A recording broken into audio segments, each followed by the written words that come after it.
You wouldn't have expected anything more, would have you? Newcastle have crashed out of the FA Cup after losing 1-0 to League One side Cambridge United.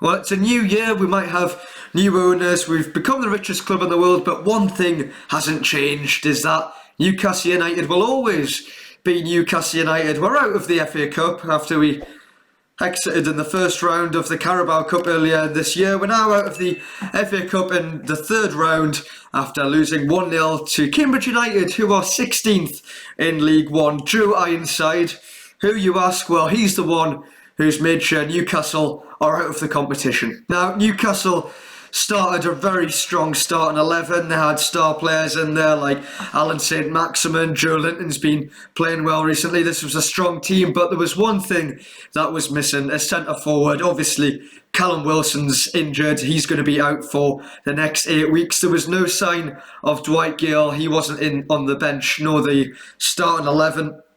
And Newcastle had no answers up front. They managed to have 23 shots, 9 of which were on target. They had 12 corners, but most importantly, they had no goals. Newcastle had plenty of chances to score, but one of the main reasons they didn't was because of Dimitar Mitov, the Cambridge United goalkeeper, who was absolutely amazing. He pulled out some worldy saves at times, saves that Premier League goalkeepers will be proud of making themselves. I mean, in the first half with Jacob Murphy, when he tipped his shot onto the crossbar, it had so much power behind it and a fair amount of accuracy as well. It was an amazing save. And then obviously last minute of the game, Joe Linton's header from a corner was going in the top left bins, but the goalkeeper dived to the right side and tipped it over. That was another amazing stop, and that's one of the main reasons Newcastle didn't progress in the cup, because of how brilliant he was. Now obviously none of these players were very good today. Their decision making wasn't brilliant, particularly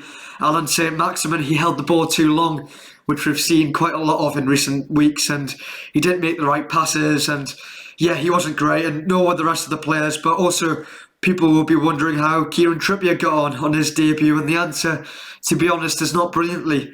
I know a lot of people on social media were defending Trippier, saying that he was making a few passes that players and the rest of the players weren't quite on his same wavelength and reading what his play was. But to be honest, I think the answer was Trippier was a little bit sloppy. There was times where he played the ball down the line to St-Maximin or inside to Joe Linton, where it would either roll out for a goal kick or it wouldn't meet its intended target. I mean, a couple of times as well, he tried to play it back to Dubravka, but the pass wasn't precise and it put the goalkeeper under a lot of pressure. He had a free kick, which wasn't brilliant neither. Not quite the one against Croatia, but I'm sure he'll get it right in the weeks to come. We've got to give him a chance. He's been thrown into the team just to try and gel with the players. But yeah, first time out, not great. Now this is a damning result for Eddie Howe. It's his worst moment, his worst match as Newcastle United manager so far, to lose against a team who were so lowly ranked. I know, of course, the Premier League is the priority, and it's always been the priority, and he needs to keep this team in the Premier League. But when you lose against a team who are mid-table in League One, and you've fielded a team that's very strong today, and you need to get a result from this game. You need to progress in the cup. It's embarrassing.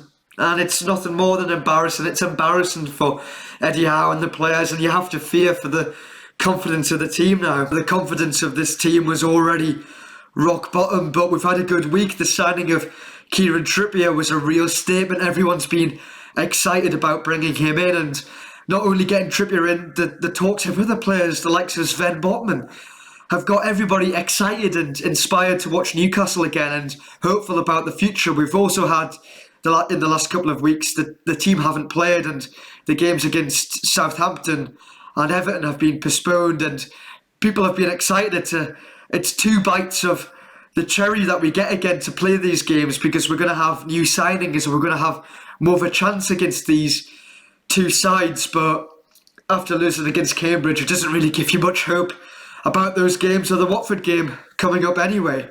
It also makes me worry slightly if the likes of Sven Botman or Gabriel are watching this match or seeing the result and they're thinking, maybe it isn't such a good decision to join this club. Maybe this team really are going to struggle to stay in the Premier League this season. So out of the FA Cup, Watford next, another 6-pointer. Let's hope that we get some signings in the door before that game. So yes, hopefully I'll talk to you all soon about getting Sven Botman in or someone else, a centre forward. We need a centre forward desperately after watching that game. So yeah, please like, subscribe, and I'll see you later.